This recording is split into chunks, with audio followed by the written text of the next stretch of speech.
La parabole du sommeur, le roman de science-fiction écrit par l'auteure afro-américaine Octavia Butler, propose un monde post-apocalyptique. En 2024, les riches ont le privilège d'avoir de meilleures chances de survie, tandis que les pauvres doivent lutter pour leur survie. C'est le cas de la jeune Lorraine Olamina, une jeune fille de couleur noire, âgée de seulement 15 ans, qui souhaite bâtir un meilleur monde, inspirée par une religion qu'elle a elle-même inventée, basée sur le fait que Dieu est changement. Durant les péripéties de la jeune narratrice, elle rencontre plusieurs personnes qui se joindront à elle pour bâtir son nouveau monde.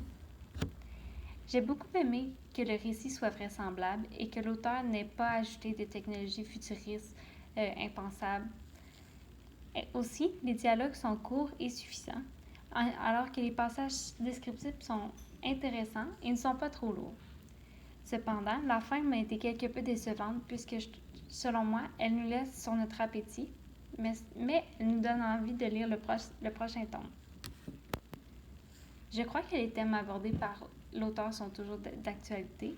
En effet, le roman traite de la place des femmes dans la société, illustré par le fait que Lorraine veut se déguiser en homme pour son voyage, le racisme, qui est dénoncé par l'ensemble des personnages, ainsi que la hiérarchie des classes sociales, qui est représentée par le fait que les riches aient davantage de chances de survie, d'accès à la nourriture que les pauvres.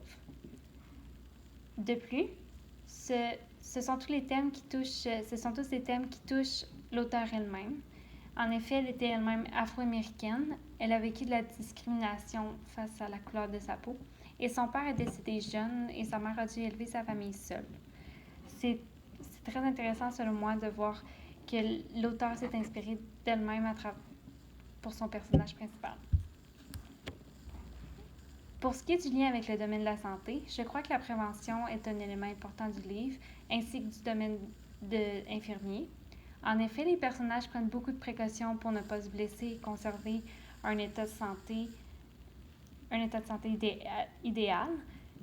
C'est aussi une grande partie du domaine infirmier, puisque le domaine infirmier vise à ce que la société ait une meilleure santé et éviter les risques de blessures ou de maladies.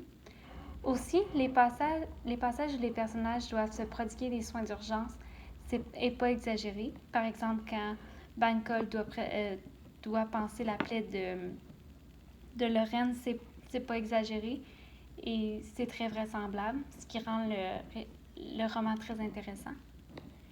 Puis finalement, j'ai beaucoup apprécié ce livre et je le recommande. Je crois qu'il se lit très bien et qu'une fois que l'action est déclenchée, on n'a pas de misère à finir le livre et on a même hâte au prochain chapitre. Je conseille par exemple aux futurs lecteurs de ne pas se décourager avant que l'élément déclencheur ne survienne, puisque le début peut paraître long, puisque les personnages sont dans leur routine quotidienne et il n'y a pas beaucoup d'action. Mais ça prend pas beaucoup de temps de chapitre avant que l'action se déclenche et le livre devient très intéressant par la suite.